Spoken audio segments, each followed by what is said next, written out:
Zombie apocalypse.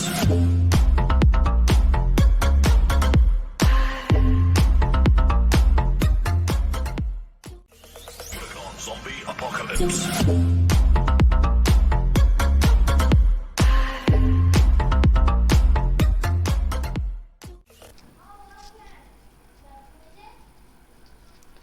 Hello friend and student आपणकर प्रिय channel चांद सार एसबीपी को स्वागत। आज नूतन भिडियो रे आमे आलोचना करिबा दशम श्रेणी साहित्य बहिर गद्य कांत कवि लक्ष्मीकांत महापात्रंकर जीवनी और साहित्य कृति द्वितीय भाग। यह क्विज फॉर्मेट रे प्रस्तुत कराई जहाँ FA1 SA1 और SA2 परीक्षा पाई अत्यंत उपयोगी हेब।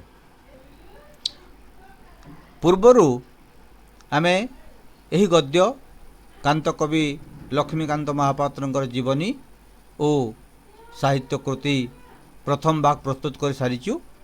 जदि कौन दर्शक बंधु देखी नाहंती ताहले डेस्क्रिप्शन को जाई लिंक को क्लिक करी ताहा देखि पारिबे। भिडियोटी भल लगिले लाइक करिवे, शेयर करिवे एवं चैनल को सब्सक्राइब करिबा भूलिबे नहीं। चलंतु एबे प्रश्नोत्तर आलोचना करिबा। आजिर प्रथम प्रश्न, ज्वर छाड़ी जिबा परे देहरे सेकाळर कौन प्रकाश पाइला? उत्तरटी होची दुरारोग्य व्याधिर उपसर्ग। दुरारोग्य व्याधिर उपसर्ग। परवर्ती प्रश्न, भागवत बाबू तांकर पैतृक संपत्तिर उत्तराधिकारी काहाकू करथिले? भागवत बाबू तांकर पैतृक संपत्तिर उत्तराधिकारी काहाकू करथिले? उत्तरटी हैला लक्ष्मीकांत बाबूंकु, लक्ष्मीकांतंकु। परवर्ती प्रश्न को जिबा। भागवत बाबू लक्ष्मीकांतंक चिकित्सार समस्त प्रयत्न कले हैं लक्ष्मीकांत कौन हो गले? उत्तरटी हैला शारीरिक स्तर रे विकलांग हो गले। से शारीरिक स्तर रे विकलांग हो गले। परवर्ती प्रश्न, लक्ष्मीकांत काहाठारू दीक्षा ग्रहण करिथिले? लक्ष्मीकांत काहाठारू दीक्षा ग्रहण करिथिले? उत्तरटी होची कुलगुरु बाबाजी रामदासंक ठारू। कुलगुरु बाबाजी रामदासंक ठारू। परवर्ती प्रश्न, लक्ष्मीकांत कुलदेवता गोपीनाथंक प्रति समर्पित हेबा पूर्वक केउ कार्य प्रति आसक्त हेले? लक्ष्मीकांत कुलदेवता गोपीनाथंक प्रति समर्पित हेबा पूर्वक केउ कार्य प्रति आसक्त हेले? उत्तरटी हैला कीर्तन भजन प्रति। कीर्तन भजन प्रति, कीर्तन और भजन प्रति तांकर आसक्ति वृद्धि पाइथिला। परवर्ती प्रश्न को जिबा। लक्ष्मीकांत पिता मातांक क्यों संतान थिले? ताने केते नंबर संतान से थिले?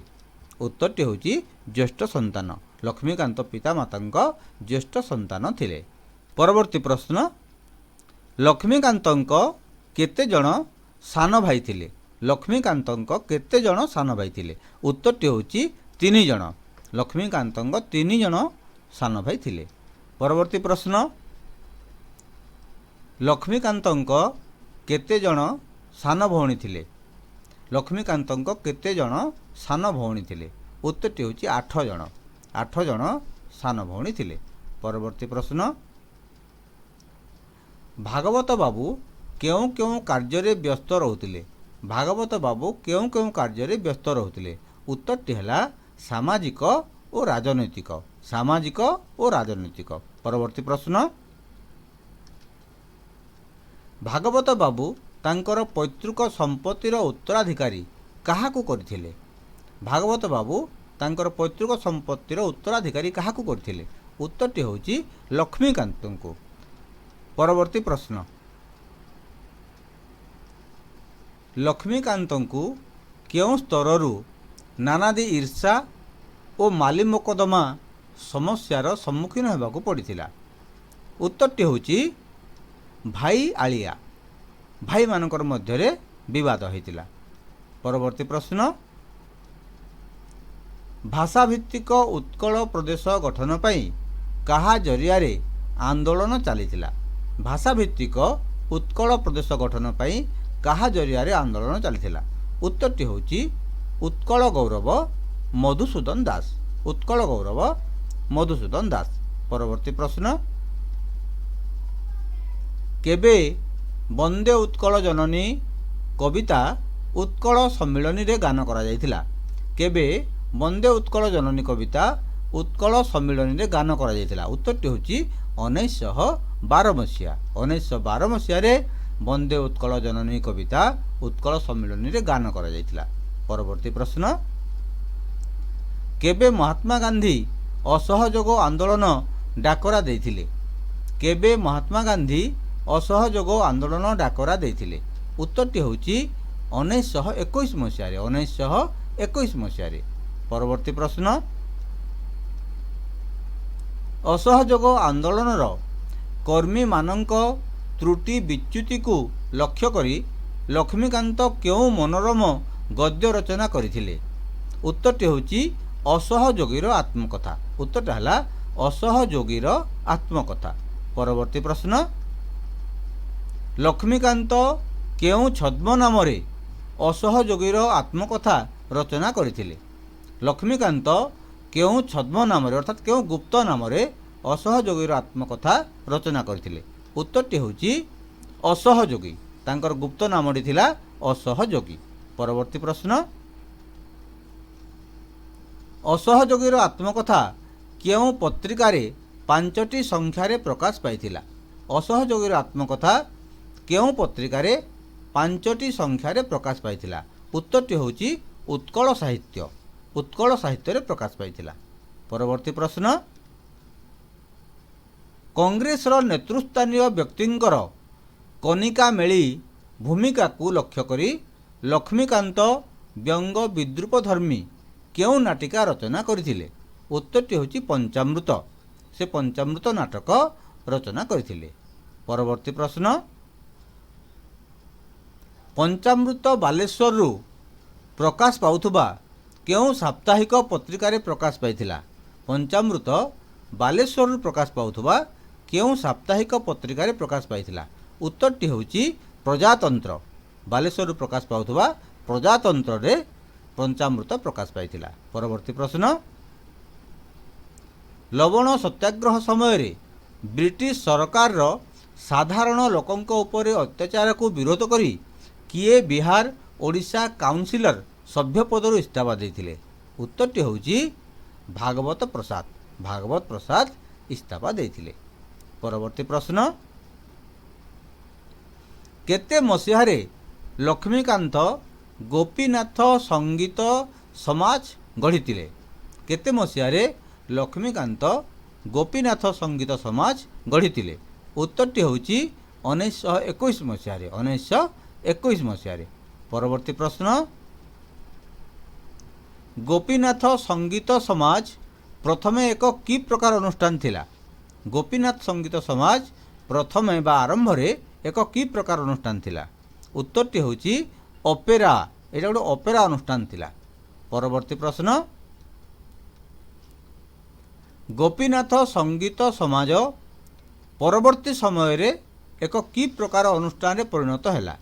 ଗୋପୀନାଥ ସଙ୍ଗୀତ ସମାଜ ପରବର୍ତ୍ତୀ ସମୟରେ ଏକ କି ପ୍ରକାର ଅନୁଷ୍ଠାନରେ ପରିଣତ ହେଲା?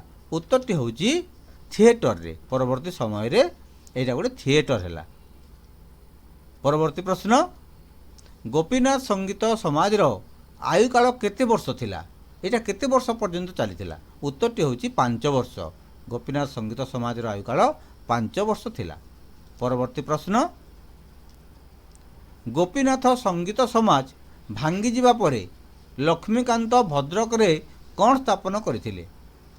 ଉତ୍ତରଟି ହେଉଛି ଗୋପୀନାଥ ପ୍ରେସ୍।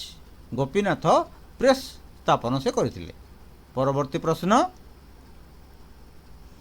ଲକ୍ଷ୍ମୀକାନ୍ତ ଗୋପୀନାଥ ପ୍ରେସ୍ କେବେ ସ୍ଥାପନ କରିଥିଲେ? ଏଇଟା ସ୍ଥାପନ କରିଥିଲେ 1929 ମସିହାରେ। 1929 ମସିହାରେ। ପରବର୍ତ୍ତୀ ପ୍ରଶ୍ନ, 1937 ମସିହାରେ ଗୋପୀନାଥ ପ୍ରେସ୍ରୁ କେଉଁ ପତ୍ରିକା ଲକ୍ଷ୍ମୀକାନ୍ତଙ୍କ ସମ୍ପାଦନାରେ ପ୍ରକାଶ ପାଇଥିଲା। 1937 ମସିହାରେ ଗୋପୀନାଥ ପ୍ରେସରୁ କେଉଁ ପତ୍ରିକା ଲକ୍ଷ୍ମୀକାନ୍ତଙ୍କ ସମ୍ପାଦନାରେ ପ୍ରକାଶ ପାଇଥିଲା? ଉତ୍ତରଟି ହେଉଛି ଡଗର। ଡଗର ପତ୍ରିକା ସେ ପ୍ରକାଶ କରିଥିଲେ, ସେ ଏହାର ସମ୍ପାଦକ ଥିଲେ। ପରବର୍ତ୍ତୀ ପ୍ରଶ୍ନ, ପରବର୍ତ୍ତୀ ସମୟରେ ଲକ୍ଷ୍ମୀକାନ୍ତ ଡଗର ପତ୍ରିକାର ପ୍ରକାଶନ କେଉଁଠାରେ କରାଇଥିଲେ? ପରବର୍ତ୍ତୀ ସମୟରେ ଲକ୍ଷ୍ମୀକାନ୍ତ ଡଗର ପତ୍ରିକାର ପ୍ରକାଶନ କେଉଁଠାରେ କରାଇଥିଲେ? ଉତ୍ତରଟି ହେଉଛି କଟକସ୍ଥ ପିଠାପୁର। କଟକସ୍ଥ ପିଠାପୁର। ପରବର୍ତ୍ତୀ ପ୍ରଶ୍ନ, ଲକ୍ଷ୍ମୀକାନ୍ତଙ୍କ ମୃତ୍ୟୁ କେବେ ହୋଇଥିଲା? ଲକ୍ଷ୍ମୀକାନ୍ତ କେବେ ମୃତ୍ୟୁବରଣ କରିଥିଲେ? ଉତ୍ତରଟି ହେଉଛି 1953 ଫେବୃଆରୀ 24 ତାରିଖ। 1953 ମସିହା ଫେବୃଆରୀ 24 ତାରିଖ ଦିନ। ଏବେ ଯିବା ପରବର୍ତ୍ତୀ ପ୍ରଶ୍ନକୁ। ଲକ୍ଷ୍ମୀକାନ୍ତଙ୍କ ଅଧିକାଂଶ ରଚନା କେଉଁପରି ରଚନା ଅଟେ? ଲକ୍ଷ୍ମୀକାନ୍ତଙ୍କ ଅଧିକାଂଶ ରଚନା କେଉଁପରି ରଚନା ଅଟେ? ଉତ୍ତରଟି ହେଉଛି ହାସ୍ୟ କୌତୁକ ଓ ବ୍ୟଙ୍ଗ ବିଦ୍ରୂପ ଧର୍ମୀ। ଲକ୍ଷ୍ମୀକାନ୍ତଙ୍କ ଅଧିକାଂଶ ରଚନା ହାସ୍ୟ କୌତୁକ ଓ ବ୍ୟଙ୍ଗ ବିଦ୍ରୂପ ଧର୍ମୀ। ପରବର୍ତ୍ତୀ ପ୍ରଶ୍ନ, କେଉଁ ଅଦ୍ଭୁତ ଶକ୍ତି ନେଇ ଲକ୍ଷ୍ମୀକାନ୍ତ ଜନ୍ମଗ୍ରହଣ କରିଥିଲେ? କେଉଁ ଅଦ୍ଭୁତ ଶକ୍ତି ନେଇ ଲକ୍ଷ୍ମୀକାନ୍ତ ଜନ୍ମଗ୍ରହଣ କରିଥିଲେ? ଉତ୍ତରଟି ହେଉଛି ହସିବା ଓ ହସାଇବା। ହସିବା ଓ ହସାଇବା। ପରବର୍ତ୍ତୀ ପ୍ରଶ୍ନ, ନାଟ୍ୟ ସାହିତ୍ୟ ଧାରାରେ ହାସ୍ୟ ଦ୍ୱାରା ଦର୍ଶକମାନଙ୍କୁ ରସେଇ ମଜେଇ ପାରୁଥିବା ସୃଷ୍ଟି କେଉଁ ନାମରେ ଜଣାଶୁଣା? ଉତ୍ତରଟି ହେଉଛି ପ୍ରହସନ। ନାଟ୍ୟ ସାହିତ୍ୟ ଧାରାରେ ହାସ୍ୟ ଦ୍ୱାରା ଦର୍ଶକମାନଙ୍କୁ ରସେଇ ମଜେଇ ପାରୁଥିବା ସୃଷ୍ଟିର ନାମ ହେଉଛି ପ୍ରହସନ। ପରବର୍ତ୍ତୀ ପ୍ରଶ୍ନ, ଡିମ୍ବକ୍ରେସି ସଭା। ଡିମ୍ବକ୍ରେସି ସଭା ହନୁମନ୍ତର ବସ୍ତ୍ରହରଣ।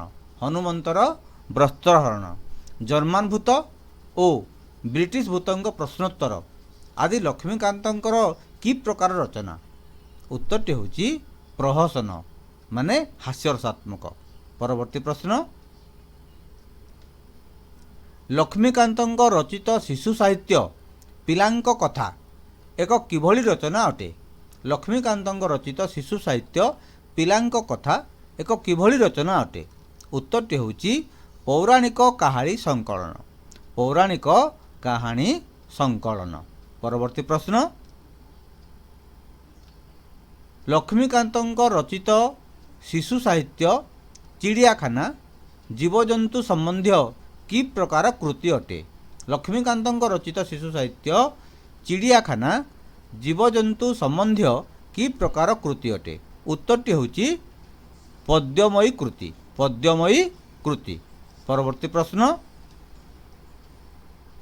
ଲକ୍ଷ୍ମୀକାନ୍ତଙ୍କ ରଚିତ ପାଠମାଳା ଓ ସାହିତ୍ୟ ସୁଧାକର କେଉଁ ବର୍ଗର ପାଠକମାନଙ୍କ ପାଇଁ ଉଦ୍ଦିଷ୍ଟ?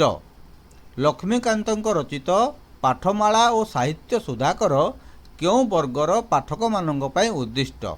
ଉତ୍ତରଟି ହେଉଛି କିଶୋରମାନଙ୍କ ପାଇଁ। ଏଇଟା କିଶୋରମାନଙ୍କ ପାଇଁ ଉଦ୍ଦିଷ୍ଟ। ପରବର୍ତ୍ତୀ ପ୍ରଶ୍ନ, ଶିଶୁ ସାହିତ୍ୟ ଗୁଡ଼ିକୁ କାନ୍ତ କବିଙ୍କ କ'ଣ ଶୁଣିବାକୁ ମିଳିଥାଏ? ଶିଶୁ ସାହିତ୍ୟ ଗୁଡ଼ିକରୁ କାନ୍ତ କବିଙ୍କ କ'ଣ ଶୁଣିବାକୁ ମିଳିଥାଏ? ଉତ୍ତରଟି ହେଉଛି ଶିକ୍ଷକୋଚିତ ନୀତି ଓ ଉପଦେଶ ବାଣୀ। ଶିକ୍ଷକୋଚିତ ନୀତି ଓ ଉପଦେଶ ବାଣୀ। ପରବର୍ତ୍ତୀ ପ୍ରଶ୍ନକୁ ଯିବା। ତିଅଣରେ ଲୁଣ ଭଳି ସାହିତ୍ୟରେ କାହାକୁ ଏକାନ୍ତ ଆବଶ୍ୟକ ବୋଲି ଲକ୍ଷ୍ମୀକାନ୍ତ ବିଚାର କରୁଥିଲେ? ତିଅଣରେ ଲୁଣ ଭଳି ସାହିତ୍ୟରେ କାହାକୁ ଏକାନ୍ତ ଆବଶ୍ୟକ ବୋଲି ଲକ୍ଷ୍ମୀକାନ୍ତ ବିଚାର କରୁଥିଲେ? ଉତ୍ତରଟି ହେଉଛି ହାସ୍ୟରସ। ଉତ୍ତରଟା ହେଲା ହାସ୍ୟରସ। ପରବର୍ତ୍ତୀ ପ୍ରଶ୍ନ, ଲକ୍ଷ୍ମୀକାନ୍ତଙ୍କ ଅସମ୍ପୂର୍ଣ୍ଣ ଉପନ୍ୟାସର ନାମ କ'ଣ? ଲକ୍ଷ୍ମୀକାନ୍ତଙ୍କର ଅସମ୍ପୂର୍ଣ୍ଣ ଉପନ୍ୟାସର ନାମ କ'ଣ? ଉତ୍ତରଟି ହେଉଛି କଣା ମାମୁଁ। କଣା ମାମୁଁ। ପରବର୍ତ୍ତୀ ପ୍ରଶ୍ନ, ଯୁଗାବତାର କବିତାରେ ଲକ୍ଷ୍ମୀକାନ୍ତ କେଉଁ ମହାପୁରୁଷଙ୍କ ବିଷୟରେ ବର୍ଣ୍ଣନା କରିଛନ୍ତି? ଯୁଗାବତାର କବିତାରେ ଲକ୍ଷ୍ମୀକାନ୍ତ କେଉଁ ମହାପୁରୁଷଙ୍କ ବିଷୟରେ ବର୍ଣ୍ଣନା କରିଛନ୍ତି? ଉତ୍ତରଟି ହେଉଛି ମହାତ୍ମା ଗାନ୍ଧୀ। ଏହି କବିତାରେ ସେ ମହାତ୍ମା ଗାନ୍ଧୀଙ୍କ ବିଷୟରେ ବର୍ଣ୍ଣନା କରିଛନ୍ତି। ପରବର୍ତ୍ତୀ ପ୍ରଶ୍ନ, କାନ୍ତ କବିଙ୍କ ରଚିତ ଆଧ୍ୟାତ୍ମବାଦୀ ଗୀତଗୁଡ଼ିକର ସଂକଳନର ନାମ କ'ଣ? କାନ୍ତ କବିଙ୍କ ରଚିତ ଆଧ୍ୟାତ୍ମବାଦୀ ଗୀତଗୁଡ଼ିକର ସଂକଳନର ନାମ କ'ଣ? ଉତ୍ତରଟି ହେଉଛି ଜୀବନ ସଙ୍ଗୀତ। ଜୀବନ ସଙ୍ଗୀତ। ପରବର୍ତ୍ତୀ ପ୍ରଶ୍ନ, ଲକ୍ଷ୍ମୀକାନ୍ତଙ୍କର କେଉଁ କୃତିକୁ କେହି କେହି ରବୀନ୍ଦ୍ରନାଥ ଟାଗୋରଙ୍କର ଗୀତାଞ୍ଜଳି ତୁଲ୍ୟ ମହାନ କୃତି ତୀର୍ଥ ବୋଲି କହିଥାନ୍ତି? ଲକ୍ଷ୍ମୀକାନ୍ତଙ୍କର କେଉଁ କୃତିକୁ କେହି କେହି ରବୀନ୍ଦ୍ରନାଥ ଟାଗୋରଙ୍କ ଗୀତାଞ୍ଜଳି ତୁଲ୍ୟ ମହାନ କୃତିତୀର୍ଥ ବୋଲି କହିଥାନ୍ତି? ଉତ୍ତରଟି ହେଉଛି ଜୀବନ ସଙ୍ଗୀତକୁ। ଜୀବନ ସଙ୍ଗୀତକୁ ଗୀତାଞ୍ଜଳି ସହିତ ତୁଳନା କରାଯାଇଛି। ପରବର୍ତ୍ତୀ ପ୍ରଶ୍ନ,